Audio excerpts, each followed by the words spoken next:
นี่คือบรรยากาศแรงงานลาวพี่น้องที่เดินทางมาสปปลาวเพื่อที่จะมาทำบัตร MOU แล้วก็ไปทำงานอยู่ที่ประเทศไทยให้มันถูกต้องตามกฎหมายประเทศไทยเนาะมื้อนี้ทางบริษัททำบัตร MOU ของประเทศไทยเพิ่นก็ได้พาเอาแบบมาเบิ่งสถานที่ต่างๆในตัวเมืองนครหลวงจันทน์มื้อนี้ก็พามาวัดนี่ก็เป็นวัดศรีเมืองพี่น้องเนาะซึ่งก็เป็นวัดที่แบบงามแฮงพี่น้องซึ่งเฮาก็บ่เคยเห็นเนาะแล้วก็เฮาก็เชื่อว่าคนลาวที่เห็นอยู่นี่ก็เฮาว่าคนลาวก็บ่เคยเห็นคือกันเพราะว่าบางคนก็บ่เคยเข้ามาในตัวเมืองนครหลวงจันทน์แบบนี้นะพี่น้องส่วนหลายก็สิข้ามไปทำงานอยู่ที่ประเทศไทยเนาะสบายดีพ่อแม่พี่น้องสวัสดีพ่อแม่พี่น้องทางฝั่งไทยนำครับผมมื้อนี้ก็มาพ้อกันอยู่ที่วัดศรีเมืองพี่น้องซึ่งก็เป็นวัดที่แบบงามแฮงพี่น้องเฮาก็คนหนึ่งบ่เคยเห็นเนาะเพราะว่าเฮาเองเฮาก็บ่ค่อยได้เข้ามาแบบว่าในตัวเมืองแบบว่านครหลวงเวียงจันทน์พี่น้อง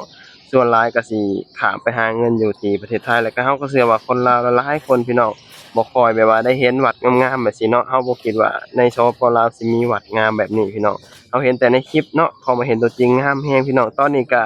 พาพี่น้องเข้ามาเบิ่งบรรยากาศข้างในวัดเนาะก็ซึ่งเป็นวัดที่แบบโอ้อลังการพี่น้องงามแฮงเลยพู้นเรื่องอำลามเนาะตอนนี้ก็แบบพากันต่อคิวให้พระอาจารย์แบบว่าผูกแขนให้เนาะเพราะว่าก็เป็นสิริมงคล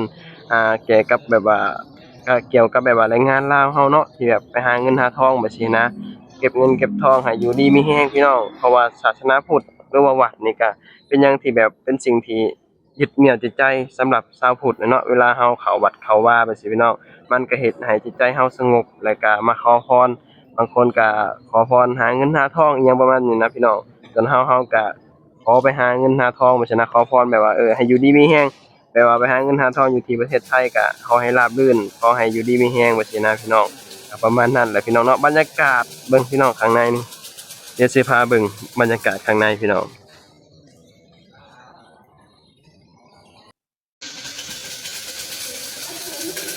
อ๋อวัดใหญ่เด้อพี่น้องเนาะแบบเขาเจ้าแบบว่าสร้างงามอะเนาะเรื่องอำลามนี่เนาะเก่งไอ้คนสร้างวัดสร้างวานี่ถือว่าเก่งแรงพี่น้องแบบว่ามีฝีมือแบบว่าการออกแบบอิหยังแบบนี้เนาะถือว่าวัดแห่งนี้ก็เป็นวัดที่แบบว่าค่อนข้างที่จะแบบว่ามีชื่อเสียงในตัวเมืองนครหลวงเวียงจันทน์ไปเดี๋ยวเราก็สิพาไปเลาะเบิ่งบรรยากาศแถววัดพี่น้องอ๋ออันนี้ก็งามเลยเขาเจ้าเฮ็ดพี่น้องเขาเจ้าสร้างแบบงามแรงเนาะแบบเรื่องอำลามนี่พี่น้อง งามเนาะก็ถือว่าเป็นครั้งแรกที่เราแบบว่าได้มาเห็นพี่น้องเห็นแต่ในวิดีโอเนาะที่แบบว่าเขาเจ้าแบบมาทำบุญบ่แบบซี้นะพวกที่แบบไปทำบัตร MOU แบบซี้นะพี่น้องแรงงานลาวแบบซี้นะเห็นแต่ในคลิปในหยังแบบซี้แต่มื้อนี้เราก็ได้มาเห็นตัวจริงพี่น้องก็ถือว่าเป็นอีกวัดหนึ่งพี่น้องที่แบบว่าค่อนข้างที่จะงามสะอาดพี่น้องเข้ามาแล้วโอ้แบบนี่เลยเนาะบรรยากาศในวัดก็สิประมาณนี้พี่น้อง เรื่องอำลามเนี่ยเขาเจ้าแบบสร้างงามเนาะเก่งคนสร้างอะพี่น้องเบิ่งอันน่ะโอ้พี่น้องเบิ่งมื้อนี้เราก็ได้ทำบัตร MOU พี่น้องก็ได้มาเลาะมาหยังเนาะก็มาถ่ายบรรยากาศให้พี่น้องได้เบิ่งได้ชมเนาะเพราะว่านานๆเราสิได้มาพี่น้องเราก็พยายามแบบว่าเก็บให้ได้หลายที่สุดเอาไว้เบิ่งพี่น้องเนาะนี่แหละการเฮ็ดยูทูบมันก็มีข้อดีหลายพี่น้องเวลาเราไปสถานที่ต่างๆเนาะแบบสิ เราก็สามารถถ่ายเก็บไว้เบิ่งไว้หยังได้จังซี้นะพี่น้องคือแบบซี้แหละเฮามานี่ก็เหมือนแบบว่าคนทางบ้านเฮาก็ได้มาพ่อแม่บ่ญาติพี่น้องเฮาบ่แบบอยู่ทางบ้านนะก็เหมือนได้มานำกันเพราะว่าเฮาถ่ายลงแล้วเขาเจ้าก็เบิ่งหั้นนะว่าอ๋อมันอยู่ในตัวเมืองนครอยู่ในตัวเมืองสปปลาวจังซี้นะเป็นแบบนี้จังซี้นะอาจจะบ่ได้ไปเลาะทั่วเบิดพี่น้องก็ไปตามที่บริษัททำบัตร MOU เขาเจ้าพาไปพี่น้องก็บ่ฮู้ว่าเขาเจ้าสิพาไปไสแหน่ ก็ต้องแบบติดตามเบิ่งเนาะว่าเขาเจ้าสิพาเราไปเบิ่งสถานที่บ่อนใดแหน่อยู่ในสปปลาวในตัวเมืองสปปลาวว่าซี้นะพี่น้องคลิปนี้ก็บ่มีหยังหลายพี่น้องเดี๋ยวก็ถ่ายบรรยากาศไปเรื่อยๆให้พี่น้องได้เบิ่งได้ชมนำกันเนาะประมาณนี้แหละพี่น้องอยู่ที่วัดศรีเมืองสปปลาวพี่น้องได้เบิ่งภาพบรรยากาศนำกันวัดในตัวเมืองเวียงจันทน์นี่หลายเนาะมีแต่วัดแบบว่างามๆจะเห็น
ได้แล้วบ่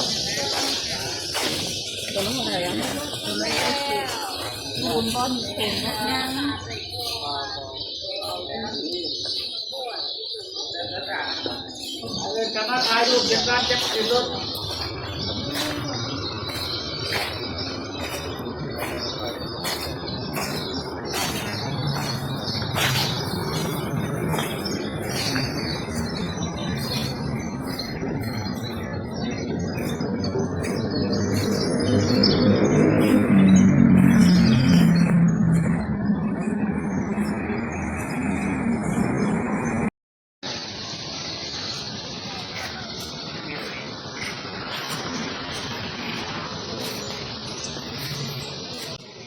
ก็บ่ได้เป็นวัดใหญ่แฮงพี่น้องแต่ว่างามแฮงเนาะเขาเจ้าแบบสร้างค่อนข้างที่จะงามเนาะเอาพี่น้องตอนนี้เฮาก็สิได้ปิดคลิปแล้วเนาะหลังจากที่พาพี่น้องเลาะเบิ่งบรรยากาศในวัดจังซี่นะตอนนี้เฮาก็สิพากันไปอีกสถานที่หนึงพี่น้องเนาะจังได๋ก็ขอบคุณพี่น้องหลายที่แบบว่าเสียสละเวลาแบบว่าเขามาเบิ่งมาชมเนาะตอนนี้ก็เขาเจ้าก็สิถ่ายรูปเอิ้นจังได๋โฆษณาบริษัทเขาเจ้าแล้วบริษัททำบัตร MU แบบนี้นะเอาไว้พอกันคลิปหน้าพี่น้องขออนุญาตไปถ่ายรูปถ่ายหยังนำเขาเจ้าก่อนพอกันคลิปหน้าสบายดีสวัสดีครับผม